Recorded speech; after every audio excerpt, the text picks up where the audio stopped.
Hi everyone, today is May 2nd, 2020, and this is the Duel Assessment, your podcast for Yu-Gi-Oh! Duel Links. My name is Green Ranger. This is the week that we finally got a new box. Everyone's been waiting for it. I think the results of the box were a little unexpected, but we're going to roll with it and talk about Truth, Universe, talk about the URs and SRs for sure. And I think we're also going to talk about some of the other archetypes like the Malefics and the Double Ds. We have Duels Chronicles this week as the main PvE event. 2 new cards and really powerful Synchro Monster is one of them, but I'll talk about how to get that out. And also some duel skills. Doug's casual deck of the week. Doug has a straight up cheese deck if you're into that type of thing. Jester Queen with a bunch of equip spells. So kind of like an OTK, high-risk deck. If you're into that type of thing, or if you're just into checking out podcasts, any deck building thing in general, Doug Dimmaduel has that deck for you right there. So, my own end of the month, I put down Monarchs for the week, I think, and then I started playing Synchro Toolbox for a little bit, and I even went back to 6 Sams. All of this got me to Legend 3. Then I went back to Legend 1, I think. So,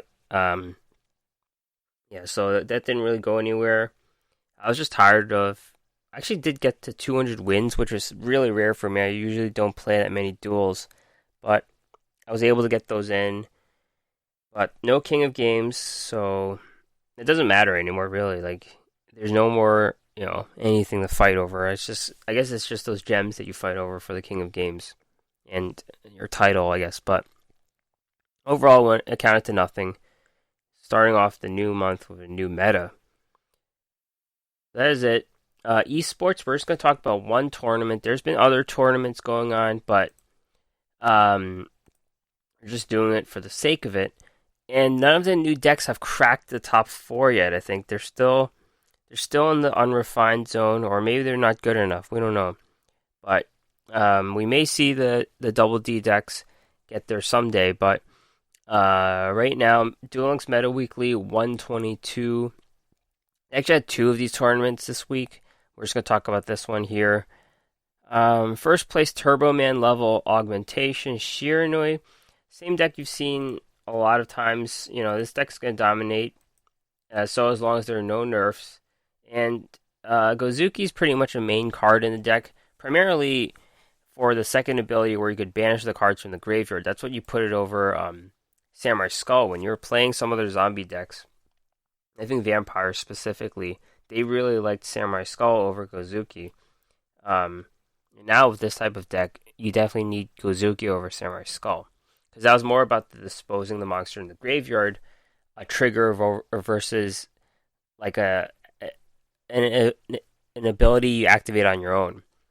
So, this is the same old deck. Ballista Squad's really good, and Shiranui. Phoenix Chain's good anywhere. Floodgate's good anywhere. So, Artifact Lancia's good in the meta. Second place, Bob Esponja, level augmentation, Shiranui. This is again a Shiranui deck, but a little bit of a different build here. Got 3 Gozukis, so instead of 1, you typically see 1. Got 3 Gozukis here. And this is easier. This deck looks a little easier to build than the other one. One, there's no Fiendish Chain. Gozuki is a card that people just had. It's a Crimson Kingdom card. People who played Vampires, Red Eye Zombie, they always had Gozukis. So it's just a good card there. And this deck is a little easier to build in that regard. It does run 3 Artifact Lancias, which requires 3 URs from Future Horizon, which is something. 3 Forbidden Lance, 3 cards from Valhalla Calling. I think that's a card I have 3 of for some reason. I bought a lot of Valhalla Calling. Anyways, this is just a slightly different build of the same deck. Top 4, Luxon Grit Heroes.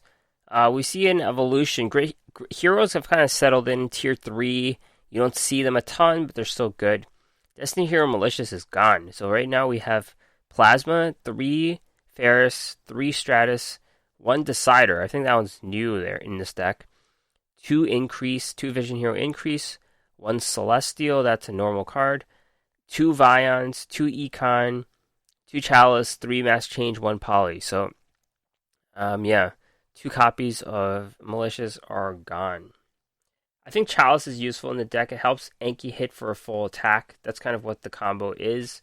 Instead of cutting his attack in half, you can also let Trinity, when it has like 5,000, hit for life points, I guess. Top 4 Serenity, no mortal can resist. Shiranui again. So they're torn between 2 dual skills.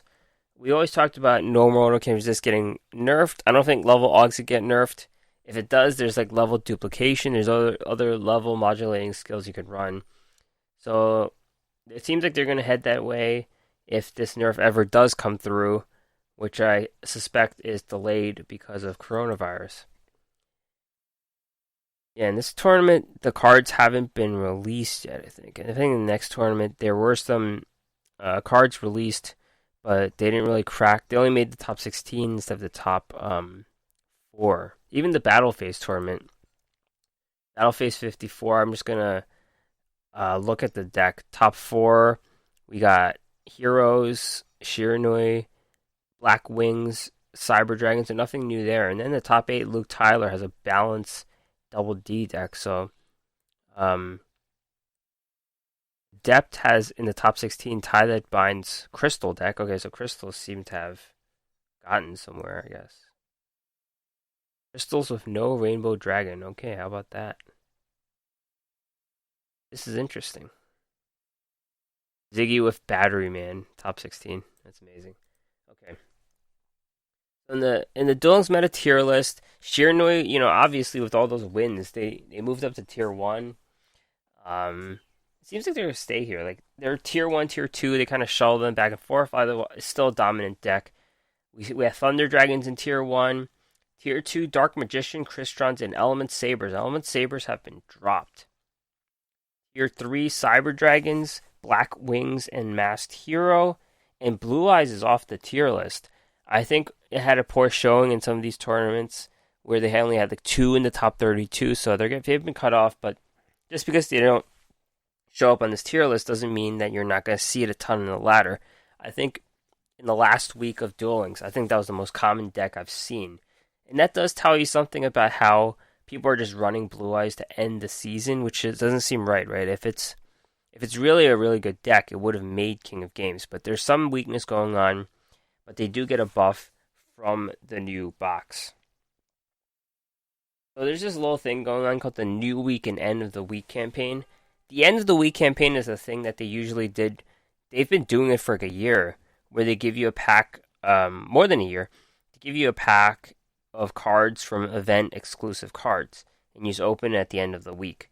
Now they have a New Week campaign where they give you gems, I believe, in the beginning of the week. So, yeah. But there was some controversy about how many gems they're actually giving. They were saying they were giving like 30, but then they gave like 5. So I don't know exactly what is going on here. But we are getting gems in some capacity, which is better than no gems. Of course, they could kind of trick you with how many gems to give you through other events and cut that down. But overall, I guess this is a positive and not really something to complain about.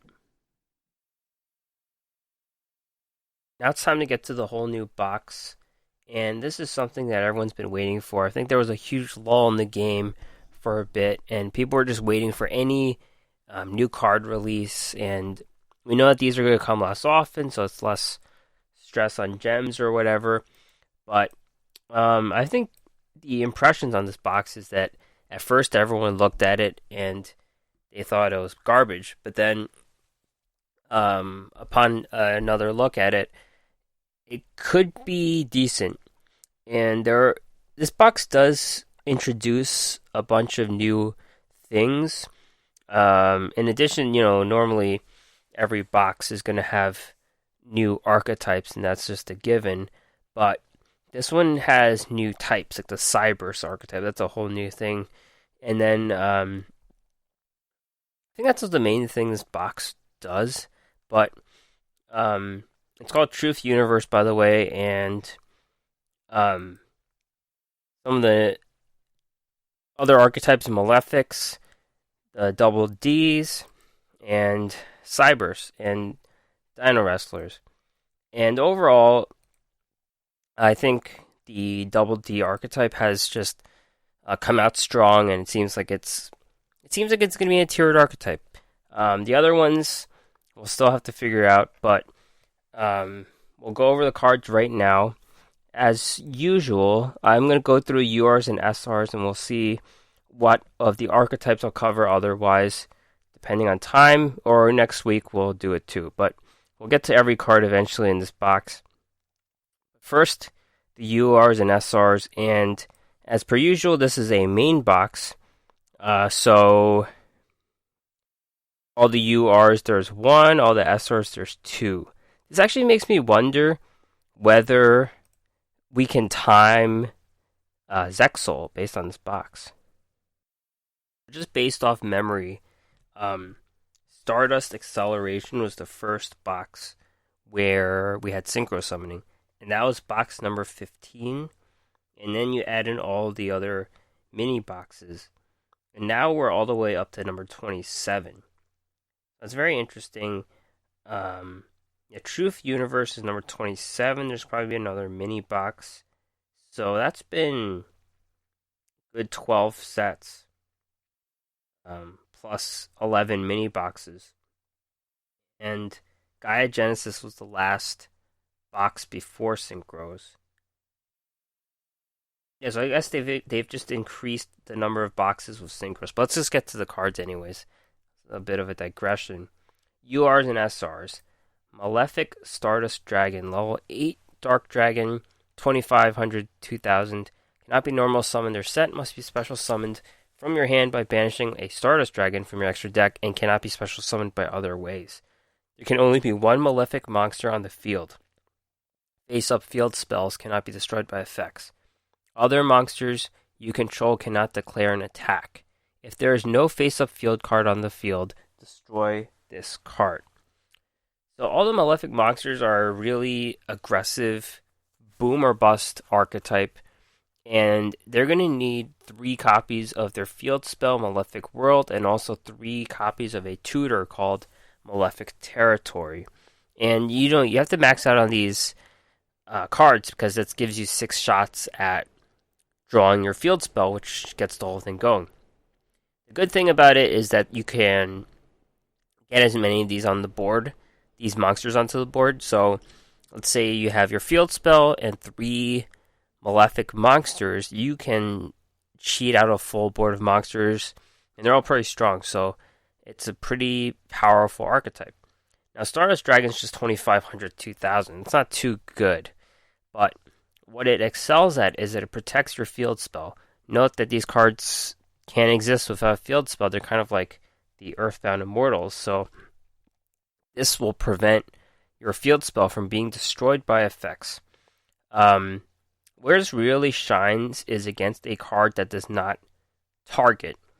And one really good example is probably one of the best synchro monsters around, that is Black Rose Dragon. So let's say you have this guy on the field, it will protect your field spell from Black Rose Dragon, and in a sense the whole board obviously, but prevent some kind of non-target destruction. That's what the whole goal of Malefic Stardust Dragon is. Even if you do have in your deck, you're probably not going to have too many of these guys because you need to run some of your stronger monsters. So, and of course, you have to banish the card in your extra deck. You're not going to fill your deck up with some Stardust Dragons. So, yeah, this is just to protect your field spell. It's kind of the whole point of this card here. Next one is a Synchro monster, Ancient Pixie Dragon, level 7, Dragon Synchro, Dark, pretty much a dark Ancient Fairy Dragon, 2100, 3000, generic requirements. After resolving a field spell that was activated during your turn, draw 1 card. You can only use this effect once per turn. Once per turn, you can target a face-up attack position monster on the field, destroy it. Must be a face-up spell card on the field to activate and resolve this effect. So, same things as Ancient Fairy Dragon. Field spell synergy on high defense. If this card just destroyed 1 monster a turn, it's probably not good enough. You already have better generic synchros, like Fortune Lady Every is a banish every turn. Raikiri is it's like a Raikiri's Black Wings, but it destroys up to multiple monsters a turn. This is a little slow. You have to target a face-up attack position monster. It's a bit conditional. What this does do is you can draw a card. So that's a little better than just destroying monsters. So you get to draw a card, and then you get to destroy monsters. But overall, it's only something to consider if you're definitely running a deck that relies on field spells and you have a level 7 slot for your synchro. I think this is probably not going to be on everyone's list because level 7 synchros are probably the best level in Duel Links, so this is probably on the outside looking in terms of those decks, but any other deck that needs a field spell, this is just something to consider every so often if you have level 7 slot available. Next card is Triple D Flame King Genghis, level 6 Fire Fiend. Requires the fusion of 2 double Ds, 2000, 1500. If another double D monster is special summoned to your field while you control his face-up card, except during the damage step, target a double D monster in your graveyard, special summon it. You can only use this effect of Triple D Flame King Genghis once per turn. If this card is destroyed by battle, if it's destroyed by opponent's card effect, you can target a Dark Contract in your graveyard and add it to your hand. Not much stat-wise. You're fusing 2 monsters for 2,000, which kind of reminds you of those really, really old fusion monsters. But what this does is it helps you swarm a board full of monsters. So this guy's on the field. You fuse it from your hand. That's just a little thing that they do. And you special summon a monster, and then you target one in the graveyard, and then you special summon it. And there's a synergy with an SR card, which we'll talk about later, but the whole point of this is to flood the board, and that's what it does. And then there's another thing where you could add a Dark Contract cycle from the graveyard. Next card is Malefic Paradox Gear, level 1 Dark Machine, no stats. 0/0, I mean. If a face-up field spell is on the field, you contribute this card, special summon a Malefic Parallel Gear from your deck, then add a Malefic monster from your deck to your hand, except for this one. If a Malefic monster would banish a monster to special summon itself by its way, you can banish this card you control, or in your graveyard instead. You can use each effect once per turn. This does a lot of things. You have it on the field, you tribute it to special summon the Parallel Tuner, which is a level 2 tuner, and then you could tutor any of your monsters. So the whole goal of this is to synchro summon. The thing about the Parallel Gear is it lets you synchro summon from the hand. So that number 2 is on the board, you need an 8, and then you make a 10. That's the whole goal. So that Stardust Dragon we mentioned is, also useful for being a level 8. Yeah, so that's Malefic Paradox Dragon, which is a level 10. So, yeah. It's a 1 card. We need the field spell. It's a 1 card into a Synchro Summon, which is really strong. So, yeah. Really strong. Next card is Double D Swirl Slime. Dark Fiend, level 2, 200. If this card is in your hand, you can fusion summon 1 Triple D fusion monster from your extra deck using monsters from your hand as fusion materials, including this one. You can banish this card from your graveyard, special summon a Double D from your hand.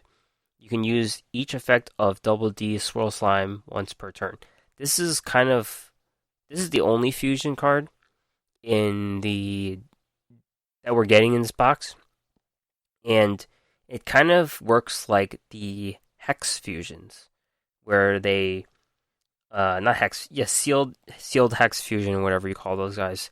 They are the fusion cards themselves, and they're also a material. So it won't cost you. This won't even cost you a summon. It's in your hand. You could fusion summon that Triple D straight from it. So let's say the Genghis. You just need 2 monsters. So you need Swirl Slime and then some other Double D, and then you got that card on the board. Really good. It doesn't even cost you a summon for a fusion summon, so it's a free fusion summon on a triple D. This is a core card, and yeah, and then it can also give you a special summon in the graveyard, so it does so much. Probably will never be normal summoned. It'll just be a hand trick right there to get this archetype going. This is the chase card of the box and why it will be expensive. Hopefully you won't need 3 of these, but you'll probably need at least 2. Next card is D-Grade Buster, level 7, Fire Cyburst, 25/25. Cannot be normal summoned or set. Must be special summoned from your hand by banishing 2 Cyburst monsters from your graveyard. You can target one monster your opponent controls with higher attack than this card, quick effect, banish it until the end phase. You can use this effect once per turn. So, this card is the first Cyburst monster, so congrats on being that. Kind of reminds me of cards that come out for free, like Chaos Dragon Levineer. So this is special summoned by banishing 2 Cybursts from your graveyard. So it seems like the Cyburst archetype wants to fill up the graveyard, so you need some kind of mill thing going on. So banish 2 for free. That's 2,500, which is good. Target one monster your opponent controls with higher attack, quick effect, banish it until the end phase. So it's kind of like Psyframe Lord Zeta. Think about that card. That card does it for over like 2 turns though, like your turn and your opponent's turn. So it's a little better than this one. But this is a quick effect in that you can do it again. They come back during the end phase, and then you could just do it again. It's quick effect. So it's really good for that regard, to disrupt your opponent's plays, and also being an aggro card on its own. Next card is Dark Dust Spirit. This could be one of the chase cards for some generic decks. Level 6 Zombie Spirit, 2,200, 1,800. Cannot be normal summoned during the end phase of the turn. This card's normal summoned or flipped face up. Return it to the hand. When this card's normal summoned or flipped face up, destroy all other face up monsters on the field. So this is good with any ramp, really. You're going to try to tribute summon for a level 6, so you just need 1 monster on the board. Plenty of options for ramp, Gillosaurus, Chariomatos, Reborn Frog. There's like a million ramp cards in Duel Links. Not a great card in a meta where you set all the monsters, but it seems decent in the current meta where the only decks that are really setting things are like Blue Eyes. Pretty good card. Another good card, Miscellaneous Saurus, level 4 Fire Dinosaur, 1,800, 1,000. During either player's main phase, you can send this card from your hand to the graveyard. During this main phase, dinosaur type monsters you control are unaffected by your opponent's activated effects. You can banish any number of dinosaur monsters from your graveyard, including this one. Special summon a dinosaur monster from your deck with a level equal to the total number of monsters banished to activate this effect, but destroy it during the end phase. You can only use this effect once per turn. Very, very good general dinosaur support. Hand Trick. It enables Banish, which has some synergy with like Survival's End. And then you can ramp to special summon a dinosaur from the deck. Nice card to support any dinosaur deck. And we saw a deck from Duel Links Lounge that was retweeted. And this is a fire type, a fire attribute in an invoke deck, a dinosaur invoke deck. So this enables a lot of play. Very, very good card to make dinosaurs work in any capacity. Finally, the last UR is a trap card called Just to Break. Normal trap.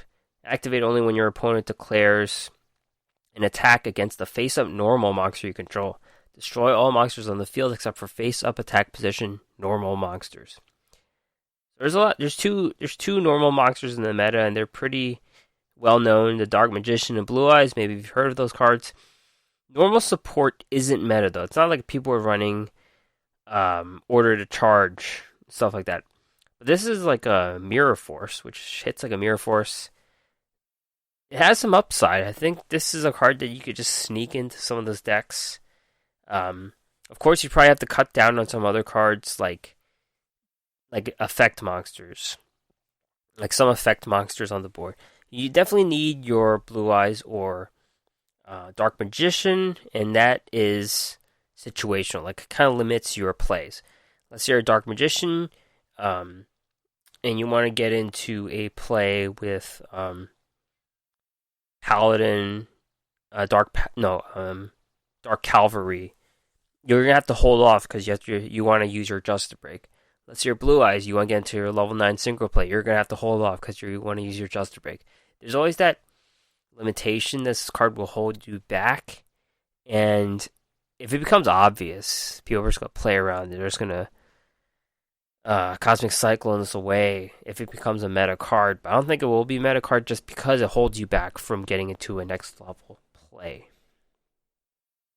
Alright, so now we're going to move on to the SRs, and of course, in a box there are 2 SRs, which means if you're fishing for those URs, you're going to get a ton of these cards.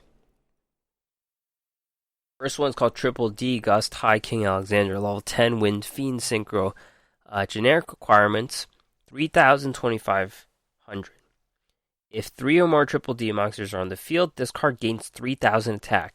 If another double D monster is normal or special summoned to your field while this is on the field, you can target a double D monster in your graveyard, special summon it. You can use this effect of Triple D Gust High King Alexander once per turn. So generic level 10 synchro, but it's not really splashable in all extra decks because it only has synergy with triple and double Ds. You're going to need 3 triple Ds on the board. This is going to be 6,000 attack, which is super good. It could just end games right there. It seems like it's a stretch, but I've seen it done very easily. In that duel quiz, they did it really easily, and I think I've played some duels, and they did it really easily. So, it helps to swarm the board, these guys, and I think this card and the whole archetype of double D is going to bring a card like Needle Sealing back. A card like Needle Sealing, or Windstorm, or Curse of Anubis, think Wall D, anything that, some defensive trap where the more guys they have on the board, the worse they are. It's going to come back into the meta. And this is part of it. Next card is Malefic, Blue Eyes, White Dragon. Same stats as Blue Eyes, but it's dark. Cannot be normal summoned or set. Must be special summoned from your hand by banishing Blue Eyes from your deck. There can only be 1 Malefic monster on the field. Other monsters you control cannot declare an attack. There's no face-up card in the field spell. Destroy this card. Again, it's a Malefic monster. It's a beat stick. Advantages and disadvantages. Let's say you're running some pure Malefic deck. You can have 3 Blue Eyes in your deck. Some cards you can't, like the Synchro monsters, you're kind of limiting your slots. So you're not going to be running 3. Blue Eyes, you can run 3. Further, you can just play this in Blue Eyes. You can banish Blue Eyes straight out of the deck, play this card. Now, there is an anti-synergy, though, because Blue Eyes have become a graveyard deck where you could just use the monster again, and especially like Alternative Evolution, Azure Eyes, Silver Dragon brings a monster back. There's various cards that bring them back, and when you banish it with Malefic, you're not going to be able to do it. But this could spawn some new aggro Blue Eyes, which is interesting. I have seen this deck played with a Mountain Kaiba, like the one that starts with Peak Performance Kaiba. So that's another way to play it, I guess. But I don't know how well it'll stick with the real deck itself, like in the regular Blue Eyes deck. But overall, in the Malefic deck, this doesn't occupy your extra deck, and there's 3 of them, which is advantageous. Next card is Malefic Rainbow Dragon. Dark 10 Dragon, 4,000 attack, 0 defense. Cannot be normal summoned or set. This card cannot be special summoned except for removing from play 1 Rainbow Dragon from your hand or deck. There can only be 1 face-up Malefic monster on the field. Other monsters you control cannot declare an attack. There's no face-up field spell, destroy this card. So if you're running just Malefics, this is an upgrade over Blue Eyes. It's got 4,000 attack, and then you could also run 3 of them in your deck. So there's advantages. Let's say you're running pure Malefics and you're running out of space. You're definitely going to run these 3 Rainbow Dragons over the Blue Eyes. because they're the same thing. They're just beaters in the end. So you take the 4,000 over to 3,000. Zero defense doesn't really matter in this meta. Sheer noise are amazing.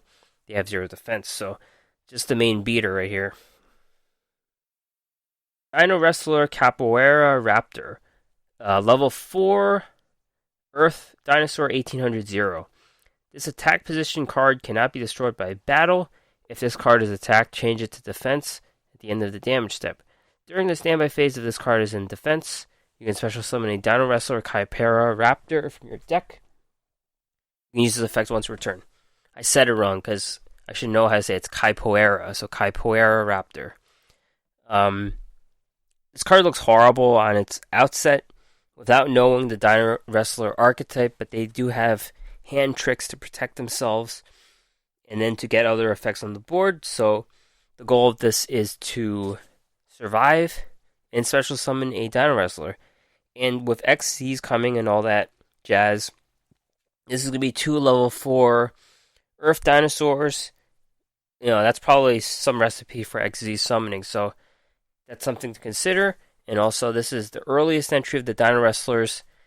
We only have a couple of them here. You might need this card in the future to build some Dino Wrestler deck down the line. So, this is the rarest one we have right now. You might need to go get back and dig it later.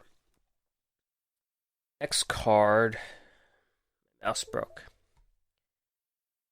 Hard Dragon Andrake. Level 4 Wind Dragon 2600. Cannot be normal summoned or set. Must be special summoned by card effect. If this special summoned from the hand or deck, you can double its attack and defense until the end of the next turn. If this card is special summoned from the graveyard or this banished card is special summoned, you can target one monster your opponent controls, destroy it. You can use each effect once per turn. There's a few ways to special summon this. I like cards like Flying Kamakiri 1 or Kid Moto. Get them destroyed, cheat this out of the deck. It'll become a 4,000-1,200, which is pretty good. It'll last the whole turn. So there, and then also Powerful Rebirth can special summon this from the graveyard. But then you won't get that 4,000 boost, but you'll still get a 2,100 attacker. And what it does is that will give it its control ability, board control ability. So, solid card. It doesn't have a home, though. So, it's kind of a story with dragons that don't have an archetype. They're solid. No home. I don't know, that 4,000 attack special summon, though, seems like it needs a spot. Just being that is too good to not have a spot, right? Next card is Malefic Territory, continuous spell. If this card is activated, you can activate Malefic World from your deck. While that card is in the field zone, neither player can target a card in the field zone with card effects. The Malefic Monster effect quotes, there can only be one face-up Malefic Monster on the field, becomes, there can only be one face-up Malefic Monster on the field of the same name. During the battle phase, negate the effects of face-up Malefic Monsters on the field. So like I said, when you're playing Malefics, you're going to need 3 field spells and 3 tutors. This is the tutor, and optimally you would open with this card instead of the field spell, so that you can thin out your deck. And then also, neither player can target cards in the field zone with card effects. That's what I meant with the Stardust Dragon. If there's like a Cosmic Cyclone, this protects your Malefic World from Cosmic Cyclone. It won't protect it from someone blowing up the board like Black Rose Dragon, though. So that's where that card comes in handy. Now, Malefic Territory can get hit by Cosmic Cyclone, but then you can get hit 2 things, 2 Cosmic Cyclones. That would be a little costly. Now, this also helps your Malefic monsters stay on the board. It lets you flood the board and then also negate the negative effects they have, where only one of them can hit per turn. So, optimally you have this card instead of the field spell. Maybe you only run 2 of the field spell instead of 3, so you make sure you, I don't know, we'll maybe Spell Specialist, I don't know how they're going to build their decks, but you're going to want this card for sure in your opening hand. This is the number 1 card you need in that opening hand, because it lets all your monsters do their aggro thing, and it's just what works. Next card is called Dark Contract with the Gate. Continuous spell. During your main phase, you can add a double D monster from your deck to your hand. You can use this effect once per turn. Once per turn, during your standby phase, take 1,000 damage. Very useful. You can tutor whatever double D monster each turn, and then it will help you get into your fusion plays. You also take 1,000 damage. This archetype makes you take damage, which is helpful for activating life points. That's one of the appeals for the deck, though you do take the damage at the standby phase.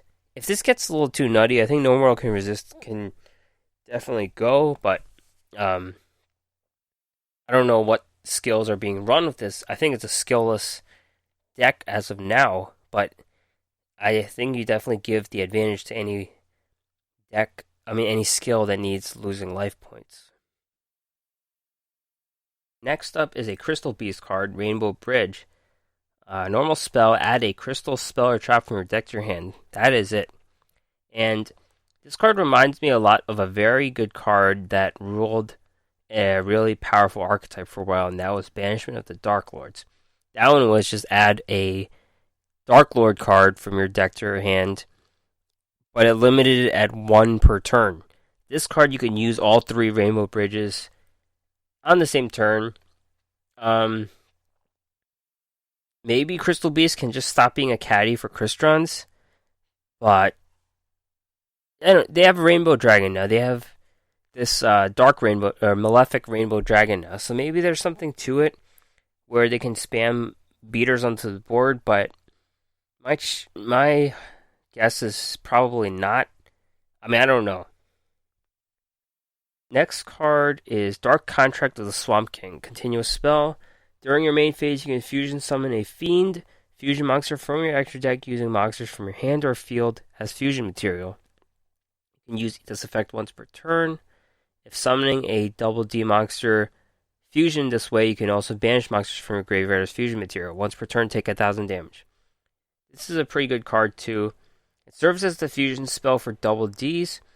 If you wanted to do more than 1 per turn, though, you're going to have to use a Swirl Slime. So, this lets you get into 2 fusion plays a turn. I think that's the main advantage. Also, it's flexible for using your graveyard monsters as fusion. So you use the Swirl Slime first, and then you use this to make your second. Kind of helps it ramp up the whole board flooding archetype that they do. Crystal Conclave. Mouse is broken again. Continuous trap. Once per turn, if a face-up Crystal Beast monster you control is destroyed by battle or card effect, you can special summon a Crystal Beast from your deck.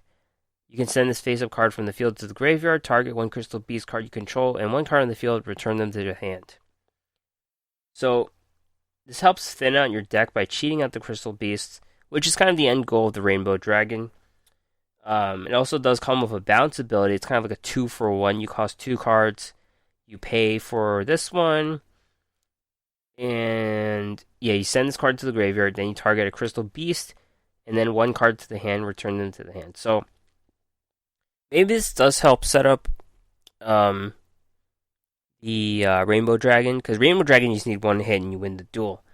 So this card, you help thin out your deck. You could special summon a Crystal Beast from the deck, and then you could also bounce it. So this is probably the make or break card for Crystal Beasts being a deck at all. My guess is not, unless the Malefic Rainbow Dragon really does help. This is a good card though. Bounce effects are solid. It does target though, so it's not really. Target 1 card you control, 1 card in the field, so it's a target ability. Last SR is called Acid Trap Hole. This is an old TCG card. I remember it. Trap card, target 1 face down, defense position monster on the field, flip it face up, then destroy it if its defense is 2,000 or less, or return it face down if its defense is more than 2,000. So, pretty good turn 1 set in a meta where people play a lot of face down monsters. You can pretty much guarantee a monster is going to get destroyed. 2,000 or less, it's kind of a cutoff. Alistair is 18, so that's not good enough. Yeah, Alistair's probably the biggest hit for this because sometimes people don't open up their hand and they set Alistair. It's a really common play. Um, those Blue Eyes monsters, though, it doesn't really matter. Like, they want to get destroyed. Those eggs, they just want to get destroyed. So, this is not good in this meta right now, I want to say. But it could be something down the line when more cards are set. It's pretty good turn one play. Otherwise, it doesn't really, like, the problem with this is it has to be like a turn one play. Like, otherwise, no one's supposed to be setting up defense, I think. So, those are all the URs and SRs from this box. Let's get into the next archetype, which are the Malefics. We'll talk about all the Malefic cards right now. Synchro Monster, Malefic Paradox Dragon, level 10 Dark Dragon Synchro, requires Malefic Parallel Gear and a non-tuner Malefic Monster, 4,000, 4,000. When this card is Synchro summoned, you can select one Synchro Monster in either player's graveyard, special summon it. There can only be one face-up Malefic Paradox Dragon on the field. If Malefic World is not face-up on the field, destroys card. So this is probably one of the reasons why you would play this deck at all. Very easy to set up with Malefic Paradox Gear. You can steal an opponent's Synchro Monster from the graveyard. It's a little situational based on game state. And chances are it's probably like Black Rose Dragon, but it's kind of like a game-ending ability. That card swings, this one ends the duel. And given how easy it is to do with the gear, this is definitely one of the ones you want to do. You do need the field spell, though, so they need that consistency of having Malefic World on the board. That's one of the limitations that really hurts this deck, but that's how they roll. They're really boom or bust. Really strong monsters, really strong abilities. They need that field spell, though. Malefic Parallel Gear. This is the tuner, level 2 Dark Machine Tuner, no stats. When using this card as Synchro Material, the other Synchro Material is one Malefic monster in your hand. Yes, so the first gear sets up this one. You get a level 8, you make your level 10, hopefully you have a field spell, and that's it. Hopefully that's the game. So when you're playing against Malefics, this is the card you want to flip face down. They use their summon on the first guy. You flip this one over, and then they're done. They can't do anything. Malefic Truth Dragon. Dark, level 12 Dragon, 5,000, 5,000.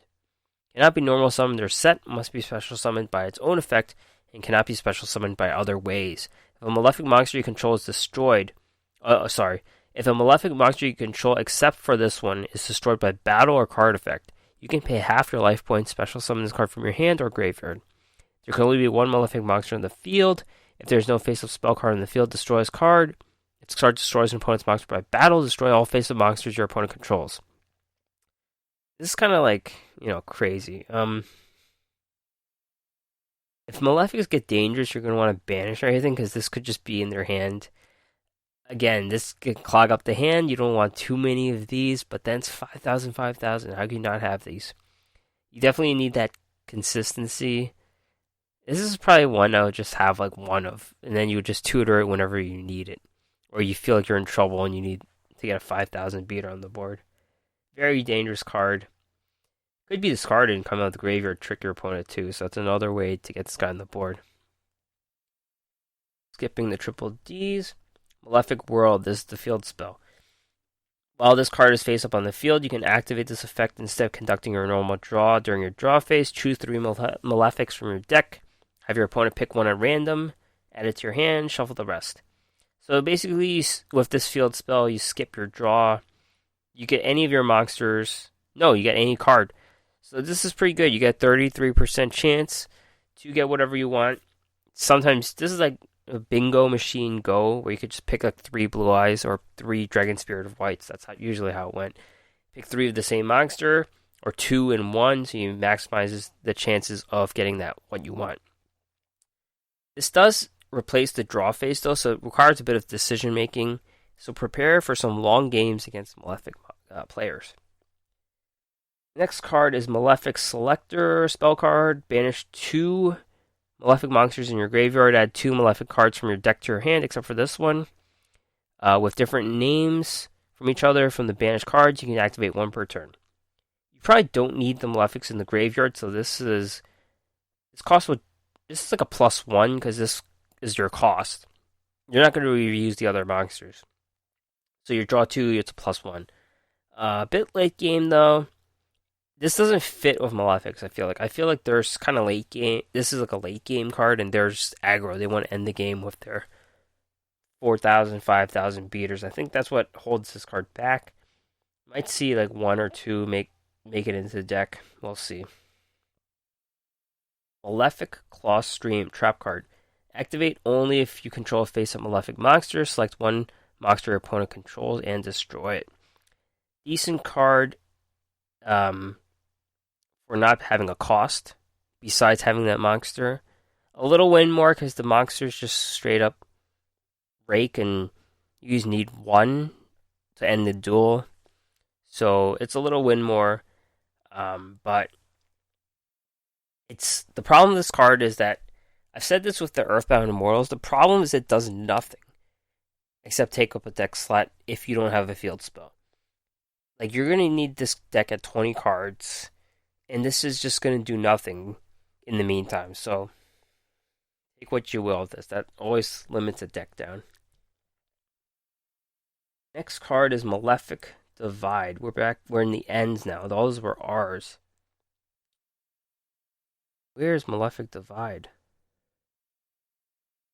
I see Malefic Tune.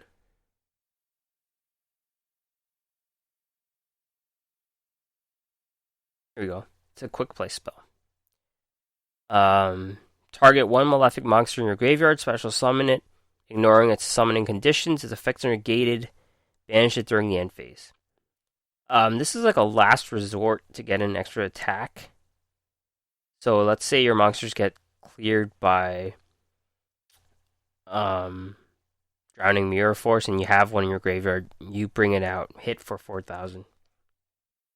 Last resort, clogs up the deck, kind of like the previous card. And finally, Malefic Tune, trap card.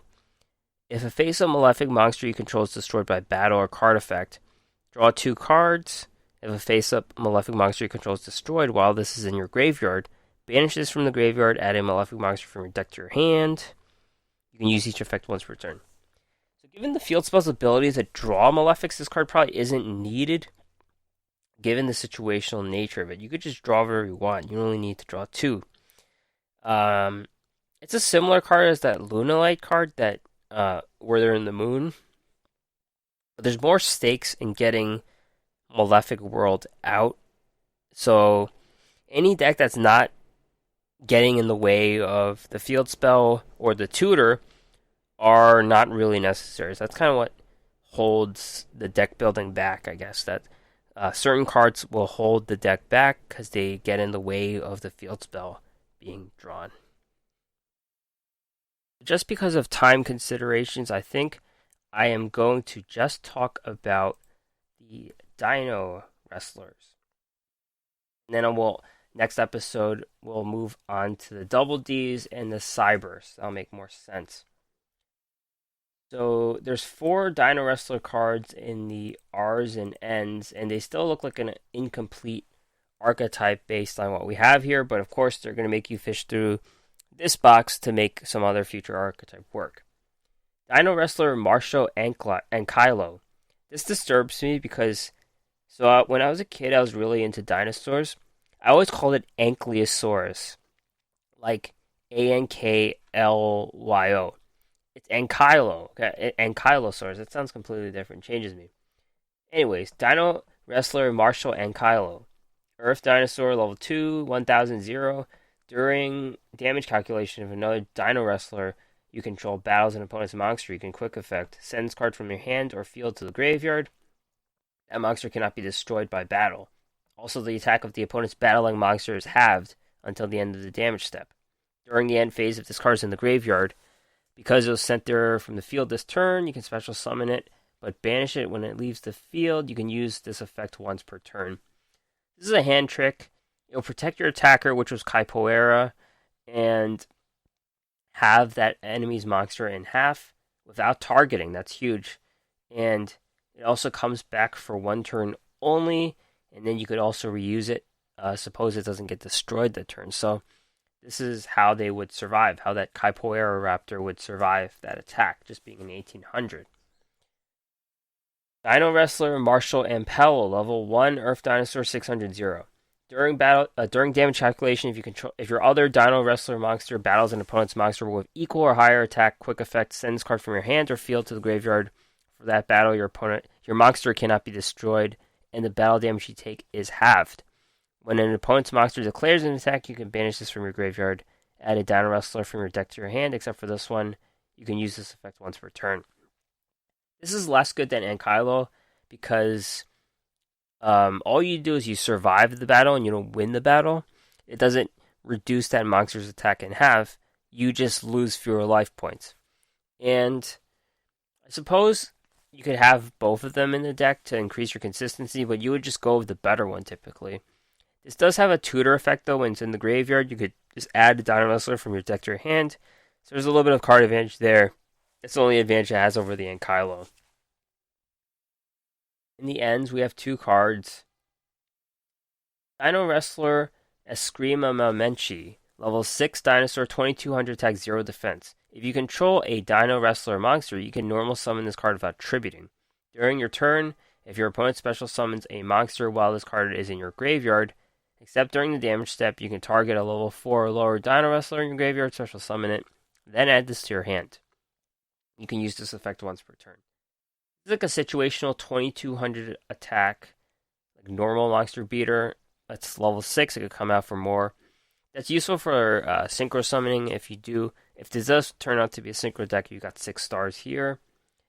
Extra abilities to facilitate monsters out of the graveyard as well.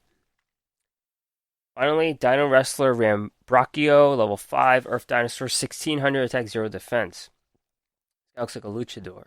When your Dino Wrestler monster inflicts battle damage to your opponent, you can special summon this card from your hand in defense. You can only use this effect once per turn.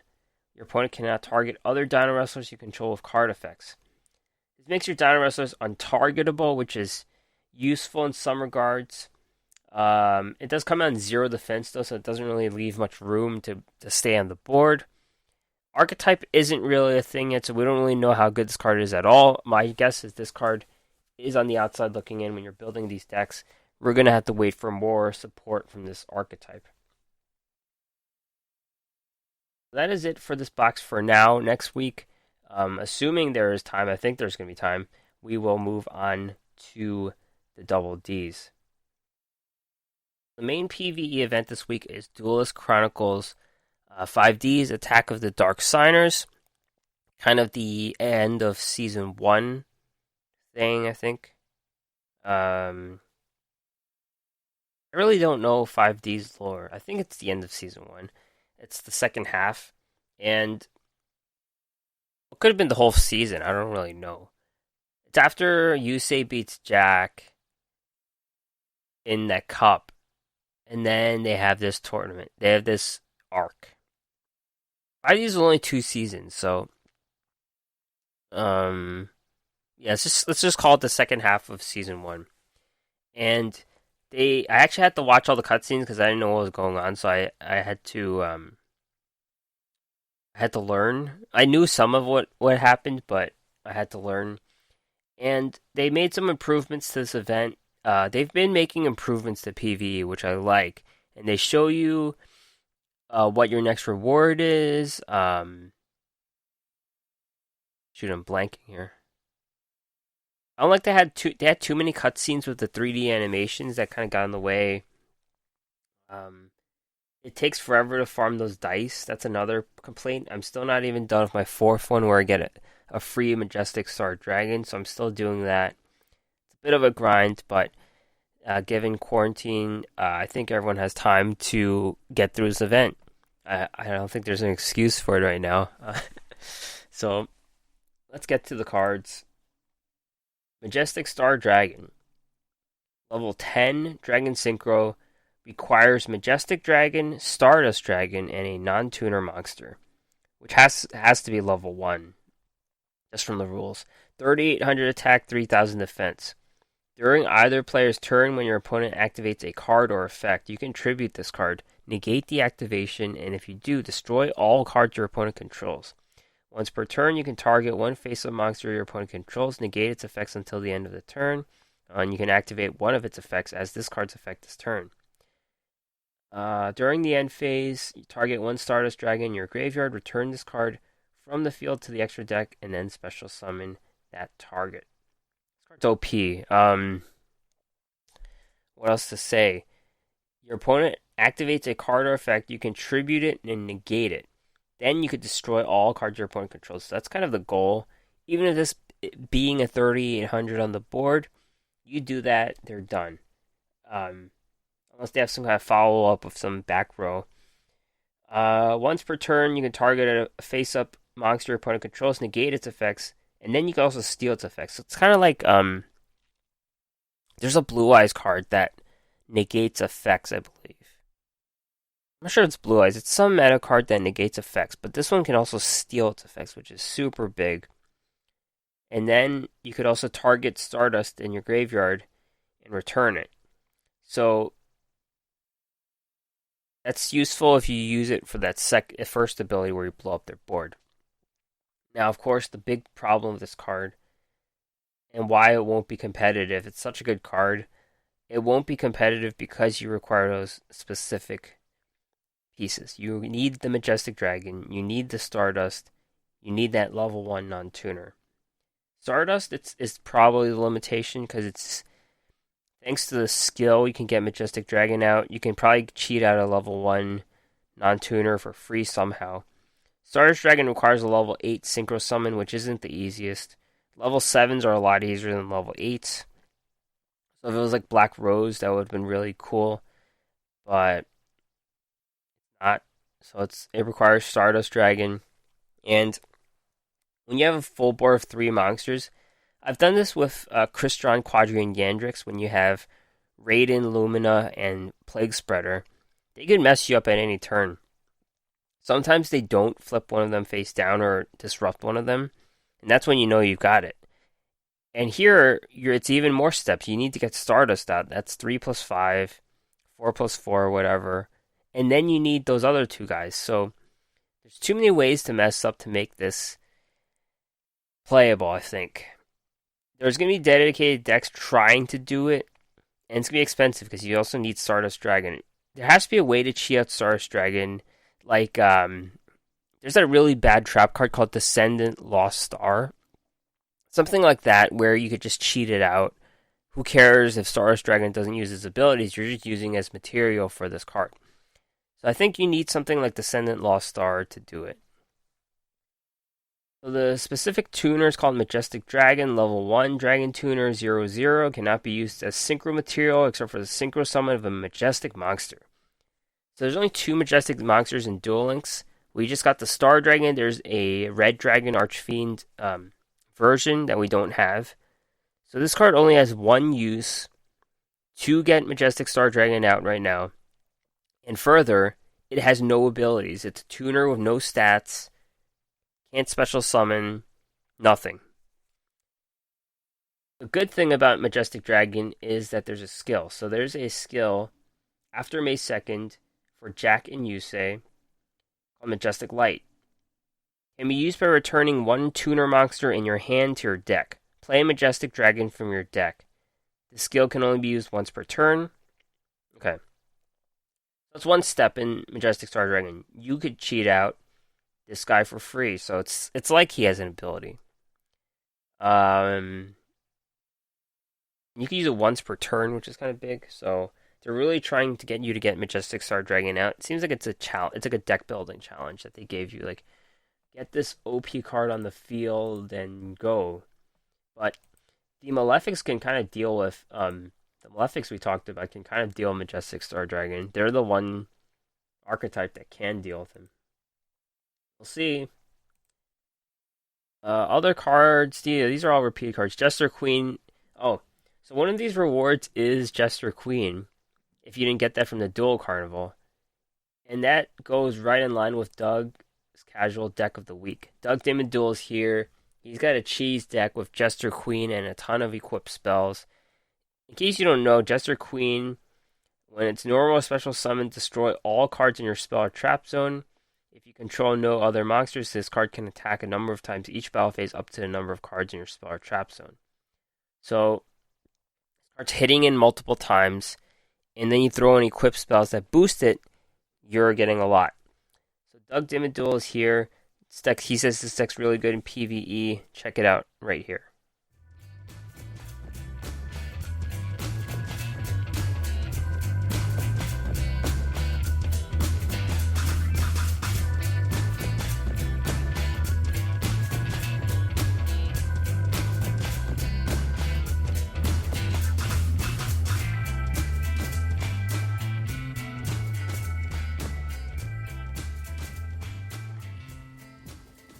Hey there, this is Doug Dimmaduel with Doug's Casual Deck of the Week. So this week, we're going to roll with something a little bit different because everybody is probably going crazy over the new box. There's a lot of really cool archetypes in it, and honestly, I'm going to save my gems for the next mini box because it's probably going to be absolutely terrible in that next mini box, but that's the kind of jam that I like getting myself into.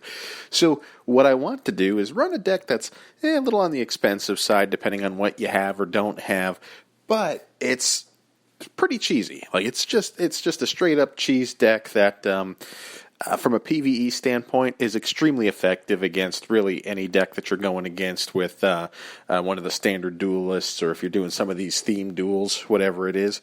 But the whole deck revolves around Jester Queen.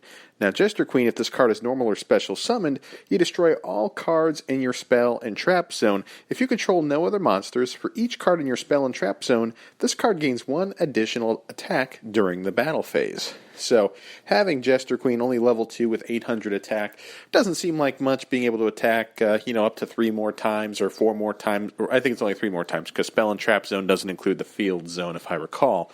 So what I do is I just run a deck with Jester Queen and a crap ton of equip spell cards. I'm talking Mage Power. I'm talking Power of the Guardians, the one equip spell card that you keep on tacking on spell counters every time the card is going into an attack, receiving or giving an attack, increasing by 500 points and protects it from getting popped. Really, really good card. The Axe of Despair, just a quick 1,000 attack boost, which is fantastic. And then just for good measure, some Black Pendants in case they get destroyed. You can still burn your opponent for 500 life points. So really, it's just throw in whatever equip spell cards you want, but just run like half the deck as equip spell cards, or a little bit more than half. The way that I have it straight laid out right now is 11 equip spell cards and just 9 monsters. The 9 monsters include Jester Queen, because there's 3 copies of that, 3 copies of Mystic Tomato, and then 3 copies of Sanguine. All of these other 2 cards, both Sanguine and Mystic Tomato, allow you to search out your Jester Queen. Of course, Mystic Tomato automatically special summons it into attack position on your field, so you just got to make sure you're playing your life points correctly. But with Sanguine, it allows you to search out your Jester Queen to add to your hand. Now, what skill do I like to run with this deck? I like to run Restart. So if I don't necessarily have any monsters, because that's kind of one of the biggest risks of a deck like this, is opening up with all equip spell cards and not really being able to do anything with it, just use the Restart skill, and you'll hopefully open up with at least 1 monster, and then the rest should be equip spell cards. Really go to town on this. It's just amazing, especially when you could get Power of the Guardians equipped to your Jester Queen, because say that Jester Queen could attack 3 or 4 times over the course of the same turn, you're talking about 500 attack increase each time this monster attacks. So it just increases the attack power of Jester Queen very rapidly and very quickly. This is just a lethal OTK type of deck, but just remember, when you're attacking with Jester Queen, it has to be the only monster on the field in order to attack multiple times. If you're sitting there and maybe you have another Mystic Tomato or a Sanguine on the field, or maybe if you have 2 Jester Queens, it's going to negate the effect. So just make sure that this is the only monster you have on your side of the field. I know it's a high risk, high reward type of deck, but it's very quick. It's very effective, and it really, really helps me just skate through just about any PvE event with ease, relatively. So, anyway, that's kind of it. I know it's a very short deck, but it's yeah, it's just really fun. So again, my final layout is 3 Sangins, 3 Mystic Tomatoes, 3 Jester Queens, 3 Axe of Despairs, 3 Mage Power, 3 Power of Guardians, and then only 2 Black Pennants to round things out to my 20-card deck using the skill restart. It's it's a lot of fun. I recommend trying this one out when you have a chance to in the PvE environment. Super casual, if I do say so myself. That's why I think it's a great deck for this little segment. So anyway, enjoy the new box and play this older deck. You'll have fun either way. So that's it for this time. I will see you in the next one. Take care.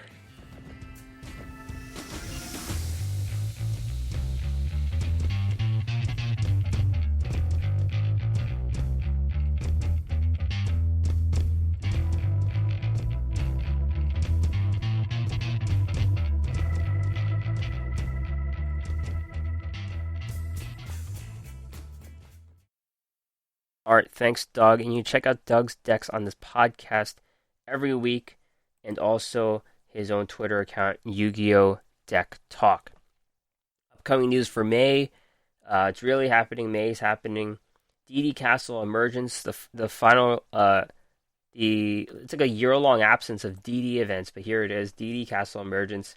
Duel Quest is here. Blair Flanagan returns new skill, Happily Ever After, with new cards. Mid-May, Evolve Tasselberry, new Evoltile cards. Mid-May, Dark Signer, Rex Goodwin is retired. Late May, Obtain a Legendary Duelist. There's a lot of debate about who this is. It's either Yugi or Aigami, so there's a new DSOD character for us to speed through 35 levels with. The event's called Raid Duel, Dimensional Disaster, Buster Gindle, the Cubic Behemoth.